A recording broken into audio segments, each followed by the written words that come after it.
अजित पवार यांनी राजकारणामध्ये अनेक भूमिका बजावल्या. म्हणजे सुरुवातीला ते खासदार झाले, त्यानंतर आमदार झाले, राज्यातल्या मंत्रीपद तर अनेक मंत्रीपद त्यांनी भूषवली. तर हे दृश्य आपण पाहतोय, राज्यातले अनेक नेते, अनेक कार्यकर्ते, अनेक पदाधिकारी, अगदी सर्वसामान्य माणूस आज अनेक जण रडतायत. प्रताप चिखलीकर रडतायत, त्याचे हे दृश्य आपण पाहतोय. अनेक नेत्यांना आज अश्रू अनावर झालेले आहेत, रडू कोसळलेला आहे.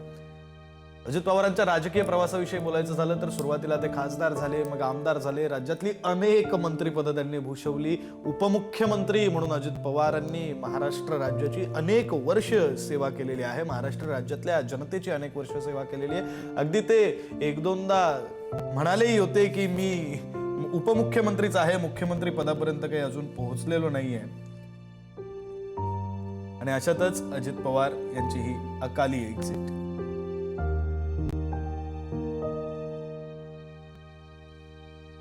केवळ राजकारणातली पदच नाही तर अनेक सामाजिक संस्था, अनेक शिक्षण संस्था, अनेक वेगवेगळ्या क्षेत्रातल्या संस्था, या संस्थांवर सुद्धा महत्वाची पदं ही अजित पवारांकडे नीचा आया था, ऐसा लग रहा था उसका क्रैश हो जाएगा, ऐसा हम सोच रहे थे, तभी क्रैश हो गया. हम देखे कि हमें लगा नहीं क्रैश हो गया है, लेकिन एयर ट्रैप पे उतरेगा ऐसा लगा, उतर रहा है, लेकिन क्रैप हुआ और उसके बाद स्फोट हो गया उसका जबरदस्त. स्फोट होने के बाद वो हम देखने आए, पहले देखा तो उसको आग लगी थी पूरे प्लेन को, और उसके बाद 4-5 स्फोट हो गया विमान में उसका. और उसके बाद बहुत लोग आ गए और उसने निकालने की कोशिश की, लेकिन बड़ी आग लगी, उसके कारण कोई मदद नहीं कर सकता. लेकिन सब आ गए. तब बाद में उसको उसमें आज दादा था. ये हमारे लिए बहुत शौक की बात में है, ये हमें बता नहीं सकते हम बात में ऐसा. लेकिन हमने देखा है कि पायलट ने भी ट्राई किया होगा कि लैंडिंग करने का, लेकिन लैंडिंग हुआ नहीं है. ये बहुत शौक वाली घटना है. हमने देखा पूरा एक नीचे आ रहा था, ट्रैप पे आ रहा था, ट्रैप के नजदीक एक 100 फुट से नजदीक आके गिर गया है.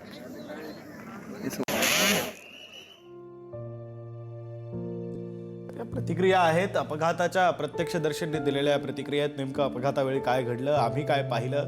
असं वाटत होतं की वैमानिक सुद्धा प्रयत्न करतोय, मात्र ते प्रयत्न यशस्वी ठरले आणि विमानाचा अपघात झाल्यानंतर आम्हाला कळलं की त्या विमानामध्ये अजित पवार आहेत. तेव्हा आम्हाला सर्वाधिक दुःख झालं, असं प्रत्यक्षदर्शींनी म्हटलेलं आहे. बारामतीमध्ये अजित पवारांच्या विमानाचा अपघात झाला आणि त्यामध्ये अजित पवार यांच्यासह 6 जणांचा मृत्यू झालेला आहे. अजित पवार हे सध्या राज्याचे उपमुख्यमंत्री होते, राष्ट्रवादी काँग्रेस पक्षाचे राष्ट्रीय अध्यक्ष होते.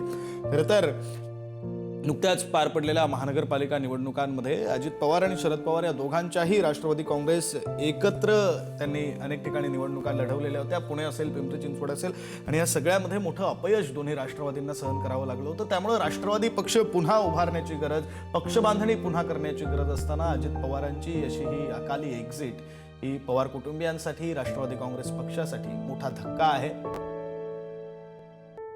आत्ता कुठं दोन्ही राष्ट्रवादी काँग्रेस पुन्हा एक होत आहेत अशी शक्यता निर्माण झालेली होती, तशी चर्चा सुरू झालेली होती. आणि असं असताना अजित पवार यांचं निधन झालेलं आहे.